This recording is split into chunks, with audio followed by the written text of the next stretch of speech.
Welcome back to Florida, guys. A lot of people have been asking about how I've been shooting my bow and how I shoot a controlled shot, especially using, our new clicker tab right there.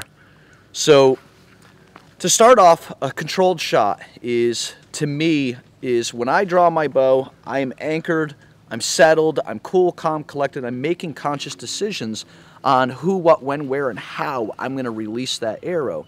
Versus, say, a snap shooter, or the way that I definitely used to shoot is I would start drawing my bow and I'd get going, and the second I hit my anchor, boom, that arrow is gone. And there's nothing wrong with both of them. That they both work. However, I just can't do the snapshot. I can't do it. If you guys look at a lot of my early films, I had a tendency of hitting animals really, really high. I hit spine, I hit no man's land, or I shot over the back of animals. And part of the reason that it was happening was I never really picked a spot the way that I should. And when I don't pick a spot, I had a tendency to hit high. So anchor, all this stuff, I'm going to walk you through it right now. So as a starting point, everybody was always taught when they first start to shoot, they would put corner of their mouth, they would take their pointer finger and put it to the corner mouth. And that's great, but it's not the end all be all. And I'll show you why. Now when I anchor to the corner of my mouth, see that right there? It's very short, number one, but you can see my elbow. I am not in alignment. I am not in back tension. And what happens is by not being in back tension, I can't hold very long. I really cannot hold that arrow. And if I can't hold that arrow, it's naturally just going to want to go. My body's saying, ow, this hurts. I can't hold this, let it go. Versus me being able to say, okay, I'm going to let this arrow go right when the moment is right. And that's the difference. So I had to manipulate my anchor. And I'm going to show you guys what my anchor is right now, which is a lot of people was giving me some problems over my anchor. My anchor now is my pointer finger is in one of my molars. My string is to the corner of my eye. See it up there?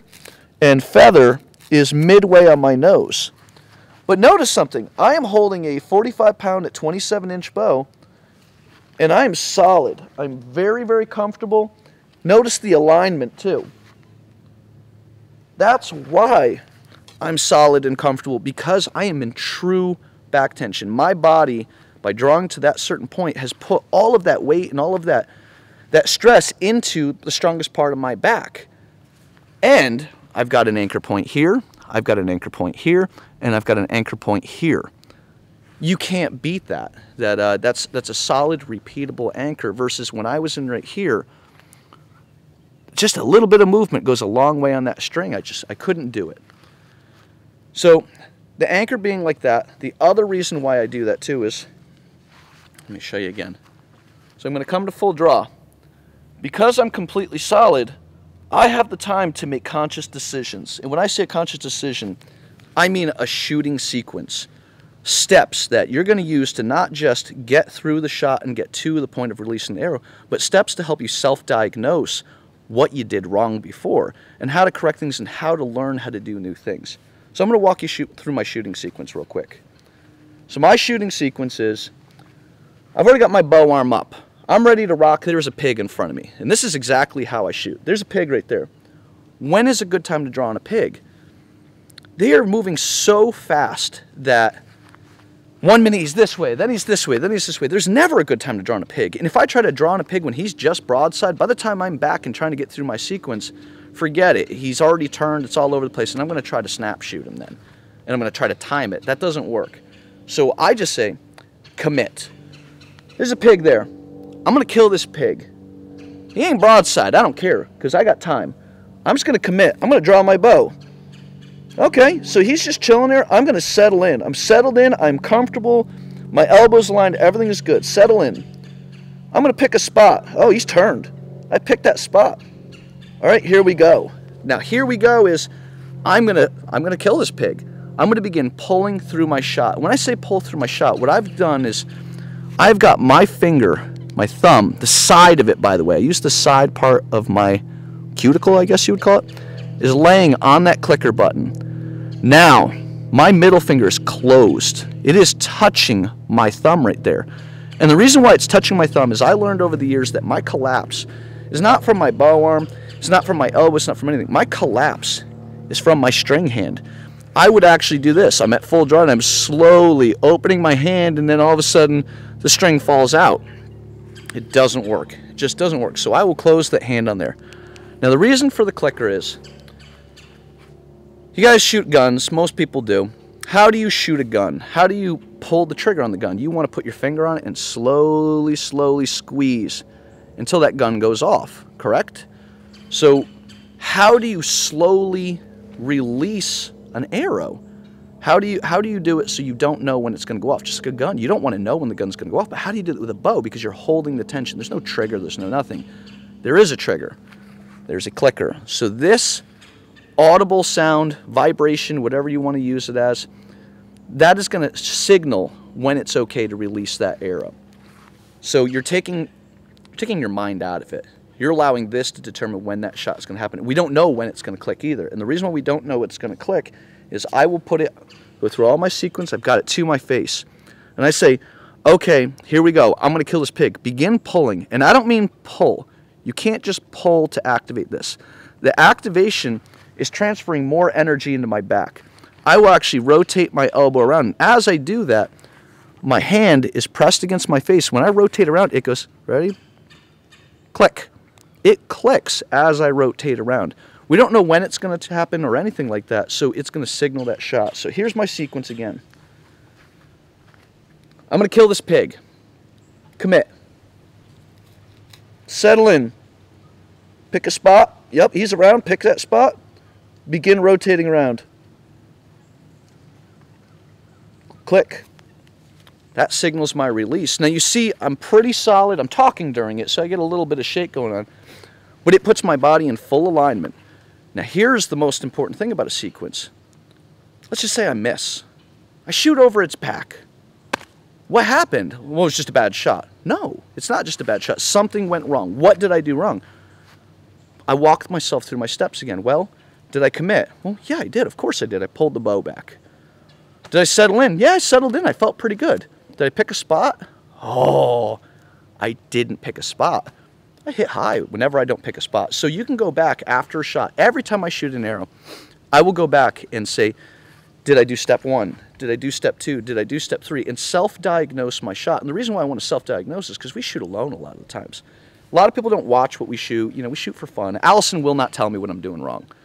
You know, so each step that I have in there is there for a reason. And it's going to help me diagnose what I'm doing wrong. Also, the importance of the steps is you could add other things in. Now, I've got a tendency, when I come to full draw, I'll show you right now, I've got a bad shoulder. So I'm at full draw. My shoulder sometimes will creep up. You see that? It'll do one of these things because of the pain that I have in that. So it would cause alignment issues. It would cause visual issues. So I would add that into my sequence. I would go commit. Okay, settle in. Drop your shoulder. So I would remember, drop my shoulder. Now, let's pick a spot. So if you find yourself having a flaw that you can understand that you knew that you're doing, you could add that into your sequence. And you could actually become a better archer through self-diagnosis. Can't beat it. So let's do one shot real quick, just to kind of show you. I'm not going to talk through this. Now, the catch is a lot of people are going to say, oh, you take forever to shoot an arrow. Oh, you take forever. You know, you can't do that in an animal in the woods. Yeah, I can. And I do it. I do it all the time. You know, however, have I had opportunities and an animal is running through that I would probably need to snap shoot? Yeah. But I would rather not shoot. I want to be in control 100% of the time versus sometimes killing animals. I want to know if I'm going to release the arrow, I'm going to kill it. So here's my shot. Like I said, I'm not going to talk through it. Just so you guys can understand, I'm hoping that you'll be able to see my arm alignment and why I do what I do. Let's see.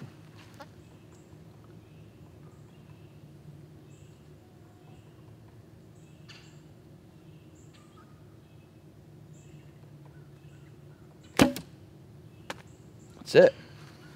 I love it. I mean, I shot a tournament yesterday with this thing, and it's just absolutely amazing. And what I like about this, so when I'm at full draw right there, I am concentrating so much on my hand that I'm not concentrating on other things, that what happens is I'm concentrating on this.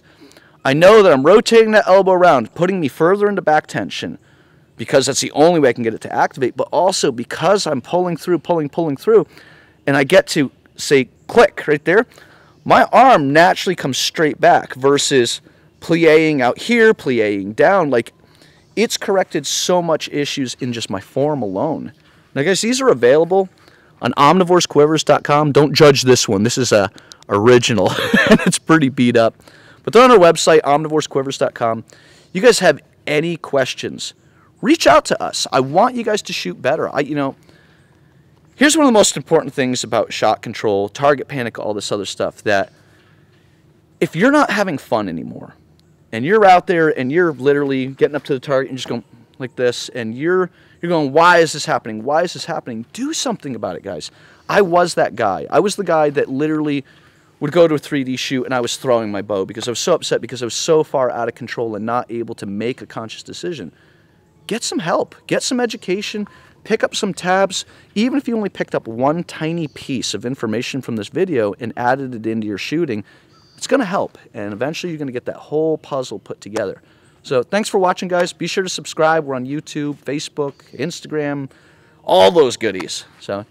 And also we're going to have a lot more shooting videos coming up. I think our next video is going to be how I tune my bow and why I tune my bow the way I do. And keep in mind, guys, this is just how I do stuff and why I do it.